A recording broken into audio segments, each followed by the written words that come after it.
अस्सलाम वालेकुम, शराय दसूर से मैं हूं अब्दुल क़य्यूम सिद्दीकी और आप हैं AQS के साथ। 2023 जो है वो अपने अख्ताम को पहुंच रहा है और ये 2023 जो है वो अदलिया के हवाले से कैसा रहा, अदलिया ने क्या कुछ किया।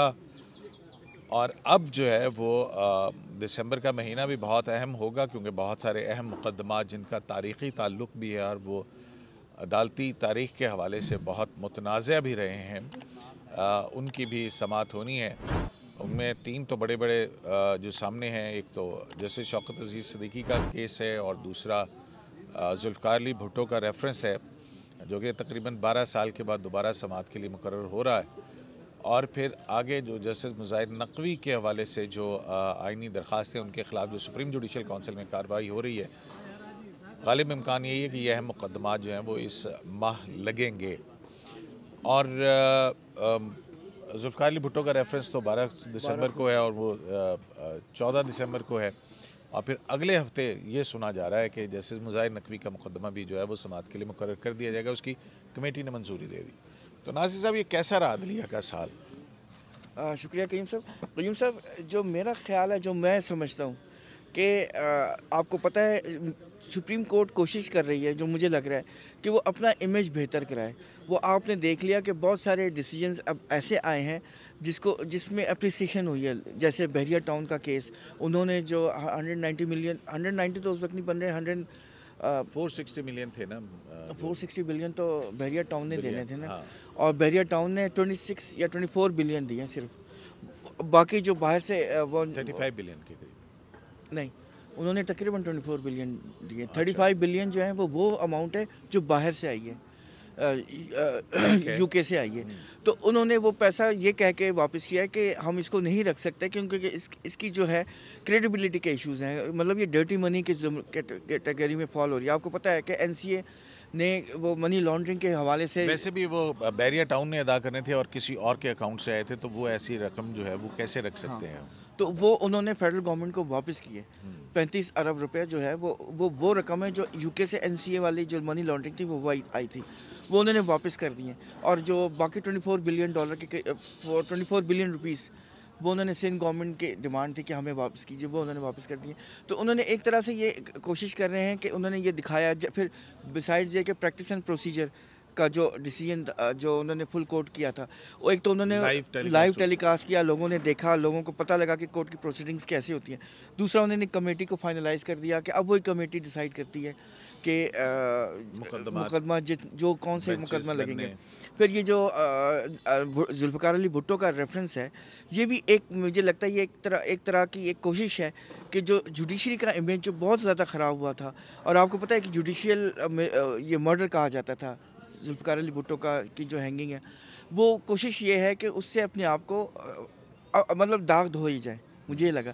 अच्छा, क़य्यूम साहब, इसमें एक इंटरेस्टिंग बात ये है, जनरल परवेज़ मुशर्रफ का केस आप भूल गए कि उस तरह से जिस तरह लाहौर हाई कोर्ट के अंदर वो लगा और उसके अंदर जो कुछ हुआ उसका रिकॉर्ड भी सामने आया, तो वो एक अपनी अंदर से भी जो है वो लेकिन मुशर्रफ साहब का भी केस फाइनलाइज नहीं हुआ ना, मैं इसलिए इसको टच नहीं किया था। लेकिन बहरहाल जो प्रोसीडिंग्स हैं उससे तो यही लग रहा है। 2019 में वो 17 में आया था मेरा ख्याल, कब उसके बाद से अपीलें पड़ी नहीं थी, वो नहीं लगी ना। हाँ, 5 साल तक। और फिर उन्होंने हमने आपके प्रोग्राम में पहले भी ये बात की थी कि उन्होंने जिस तरह किश्ती में सुराख करो तो डूब जाती है, इसी तरह लाहौर हाई कोर्ट की जो जजमेंट में इतनी सुराख उन्होंने की है कि वो सस्टेन, मुझे तो नहीं लगता कि वो लाहौर हाई कोर्ट का डिसीजन अब सस्टेन हो सकेगा। और अच्छा, जो भुट्टो रेफरेंस के हवाले से मैं एक इंटरेस्टिंग एस्पेक्ट ये देख रहा था कि आपको याद होगा इफ्तिखार चौधरी साहब जब चीफ जस्टिस थे, उन्होंने ये टेकअप किया था और 11 मेंबर बेंच था। और जो अब जो है वो 9 मेंबर बेंच है। 11 तो 9 था, वो 11 था। अच्छा, इंटरेस्टिंग बात है कि उनमें से एक भी जज अब नहीं है, सब के सब रिटायर हो गए। और ये जो जज जो नया बेंच है उसमें एक भी जज ऐसे नहीं है जो उन्होंने वो केस पहले सुना था। तो ये एक इंटरेस्टिंग एस्पेक्ट है। तो मेरे ख्याल में वो एक नई सिरे से ना नया सिरे से हियरिंग होगी, फिर वो माइंड को फ्रेश किया जाएगा, सारी डिसीजंस जो डेवलपमेंट्स हुई थी उसको वो दोबारा से सुनेंगे कि क्या हुआ था, क्या नहीं हुआ था। तो एक इंटरेस्टिंग एस्पेक्ट होगा। बहुत सारी चीज़ें वापस हमें याद आएंगी, कुछ चीज़ें नहीं मिलेंगी। तो प्रैक्टिस एंड प्रोसीजर एक्ट का फैसला अभी तक क्यों नहीं आया? क्या आपको क्या वजह लग सकती है? अब तो काफ़ी अर्सा हो गया। देखें क्योंकि उसमें सारे जजेस में भी अपने एडिशनल लोड लिख रहे हों और एक वजह ये भी हो कि जो है वो इसी वजह से डिले हो रहा हो, और अदरवाइज़ तो मेरा ख्याल है कि जल्दी आ जाना चाहिए। अभी तक तो डिले हो रहा है मे भी क्योंकि उसमें कुछ चीज़ें जो हैं वो जो नैब लॉ अमेंडमेंट का केस है वो भी उसके साथ फेट भी डिपेंडेंट है कि क्या वो जो बंदियाल साहब ने बेंच बनाए उनकी लिग्रिटी क्या है, क्या सूरत हाल है, तो वो भी देखी जाएगी उसमें। इसके अलावा तो मुझे नहीं नज़र आ रहा कोई चीज़। इसके अलावा नहीं नज़र आ रहा लेकिन वो जब याद है आपको यही सवाल हुआ था जजमेंट के हवाले से, जब काजी साहब ने सारे जर्नलिस्टों से मीटिंग की थी तो उन्होंने कहा था कि अगर लिख के दे दिया जाए तो फिर वो फाइल ऊपर से नीचे ट्रैवल करती है एक एक जज के पास और फिर वो उसके बाद वापस आती है, तो वो भी एक इशू हो सकता है। बिल्कुल कोई वजह होगी क्योंकि उसमें हर एक की अपनी अपनी ओपिनियन है। जैसे मोहम्मद अली मज़हर और जस्टिस हसन रिजवी वो दो जज हैं जो बंदियाल साहब के उस 8 रुकनी बेंच में भी थे और अब इधर भी हैं, और उनका ये भी है कि माजी से इतलाक़ से उन्होंने ख़िलाफ़ किए, तो वो भी एक है मैटर कि वो किस तरह चीज़ें लेके चलते हैं। देखें ये इतना वो जल्दी उस वक्त ही डिसाइड हो गया था, वो बहुत बड़ा केस था। मेरा ख्याल है कि वो इससे नहीं था कि वो 2-3 दिन हियरिंग में कंक्लूड हो। उसका इम्पैक्ट ये था कि वो ट्रैकोटमी ऑफ पावर का एक प्रिंसिपल भी उसमें आना और पहली दफ़ा एक वैलिडेट होना कानून जिसने सुप्रीम कोर्ट की इंटरनल वर्किंग को रेगुलेट किया हो। ये अलग बात है कि कमेटी ने अब जो रूल्स बनाए हैं और जो भी वो फिर भी अपने हिसाब से ही मोल्ड किया है चीज़ें, तो जो अब देखना है कि क्या जो कमेटी जिस तरीके से चीज़ें चला रही है, अब जिस तरह पार्लिमानी कमेटी ऑन जजेस अपॉइंटमेंट एक कॉन्स्टिट्यूशन अमेंडमेंट के तहत इदारा बना, कॉन्स्टिट्यूशन एक बॉडी बनी, और लेकिन उसको जजमेंट के ज़रिए इनफेक्टिव कर दिया गया। अब कमेटी किस तरह काम कर रही है, कमेटी के जब तक हर जो है वो मीटिंग के नहीं आते तो हमें क्या अंदाज़ा, क्योंकि एक तो ये है कि जो प्रपोज़ल है इनिशियल वो रिश्तार ही बनाएगा, और रिश्तार पहले भी प्रपोज़ल बनाता था। लेकिन ये बात होती थी कि क्या माजी में वर्बल इंस्ट्रक्शन होती थी चीफ जस्टिस की, क्या अब भी रिश्तार का कोई वर्बल इंस्ट्रक्शन होती है, या वो खुद ही जो है वो अब जो एक हम देख रहे हैं कि एक सेक्शन की तरफ से बड़ा एक क्रिटिसिज्म आ रहा है कि 5 जज जो जस्टिस बंदियाल के साथ कैंप के थे, या वो जजेज जिन्होंने supreme court practice and procedure act को अनकॉन्स्टिट्यूशनल डिक्लेयर किया, उनको ना भुट्टो रेफरेंस केस में हिस्सा बनाया गया, ना शौकत सदीकी के केस में हिस्सा बनाया गया उस बेंच का। क्या वजह है? अब जैसे एजाजुल एहसन बताया जा रहा है कि वो तो यूनानिमस, वो उस पर ऑब्जेक्ट भी नहीं कर रहे हैं, यही इतलात हैं। अब उनकी इनपुट क्या है और ना बिठाने की वजह क्या है? क्योंकि अब ये चीज़ तो बड़ी तय है कि जो है वो जब भी कोई जज आएगा, चीफ जस्टिस आएगा, उसके पास टाइम बड़ा थोड़ा होता है। उसने लॉजिकल एंड अपने कुछ फैसले करने के लिए वो ऐसे बेंच जजेस ही बिठाएगा जो अपोजिशन उसका रोल प्ले उस तरह ना करें जो हम देखते हैं कि माजी में रही है, और अब भी इतलात यही है कि हर मामले में चीफ जस्टिस काजी फैसा को रेजिस्टेंस का सामना रहता है, चाहे वो एडमिनिस्ट्रेटिव मामला हो वो। तो फिर ये है कि वो ऐसे जज बिठाए जाएंगे जिस तरह बंदियाल साहब ने बिठाए, या उससे पहले साकिब निसार साहब ने, वो तकरीबन हम ख्याल ही हों, ताकि एक स्मूथली प्रोसीडिंग हो और 1-2 में चीज़ें में कंक्लूड हों, क्योंकि टाइम बड़ा शार्ट है और जल्दी लंबा कंक्लूड किया जाए। नाज़िर, आपके ख्याल में क्या वजह हो सकती है ये जो बेंचेस के अंदर उन जजेस को शामिल ना करना? क़य्यूम साहब, एक तो ये तो खैर कमेटी ने डिसाइड किया है ना, कमेटी ने डिसाइड किया, तो उसमें जस्टिस एजाजुल एहसन साहब मौजूद है ना, तो अब हमें ये नहीं पता कि उन्होंने कोई इस पर कोई डिसेंट किया था या नहीं किया था, लेकिन जो भी है अब चीफ जस्टिस को तो आप ब्लेम नहीं कर सकते, सीधी सी बात है। अब तो कमेटी को आप ब्लेम करें अगर करें। दूसरी बात है कि ये इन्होंने ये सही कहा है कि वो कोशिश तो यही है कि इसकी प्रोसीडिंग्स लंबी ना चलें। नासिर साहब, वैसे मुकदमात अगर 14-14, 15-15 महीने आप करते रहेंगे, चलाते रहेंगे, क्या ये दुरुस्त बात है?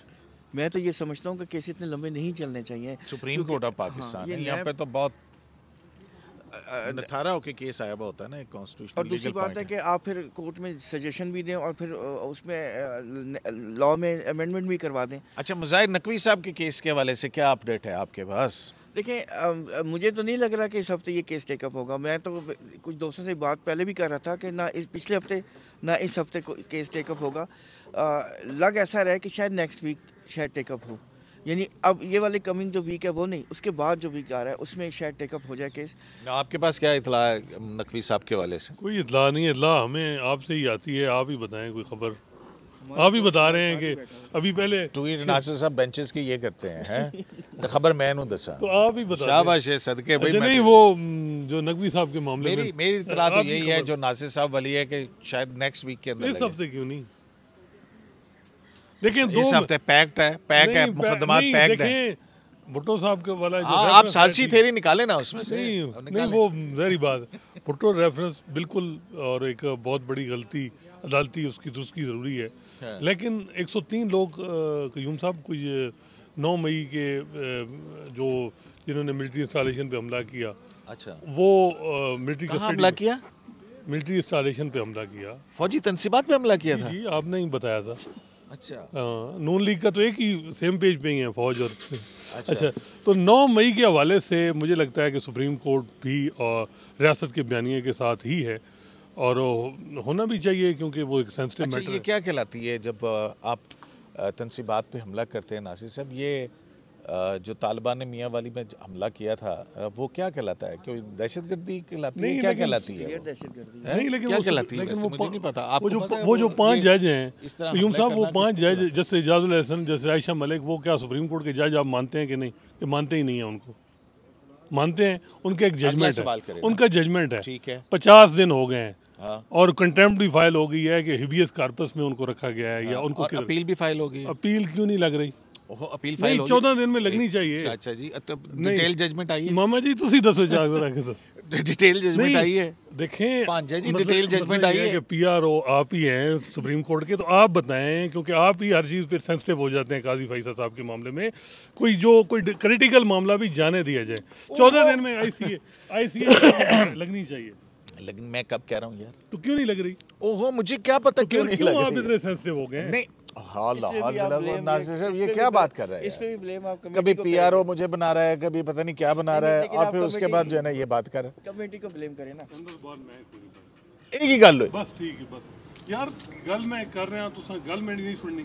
बस ठीक है यार, जो करना तो अच्छा की गल की थी जनाब ने? जो भी मैं करना है कर क्या दिन के अंदर मैंने कहा कि हाँ तो मैं कह रहा हूँ ना लगना चाहिए, और मैं क्या कह रहा हूँ? आप नहीं कर रहे हैं, आप अपनी फिर वही बात कर रहे हैं। बस ठीक है, हम आपके इस पे नहीं है, जो एजेंडे पे नहीं चल सकते। हाथ भी हो गई यार, इसको बंद मन्ना से मैंने क्या किया है? चल ये बता। नहीं चले नहीं देखा ना, अपील दाखिल हो गई है ना, तो लग जाएगी। मैं आपको यही तो कह रहा हूँ, कमेटी पे ब्लेम करें। हाँ कमेटी पे ब्लेम करें। तो अब बात ये है कि ये है ना 14 दिन के अंदर लगनी चाहिए ना, तो मैंने कब कहा कि नहीं लगनी चाहिए? वो ना किया करें ना क्रिटिकल क्या ना से क्या क्रिटिकल किया है?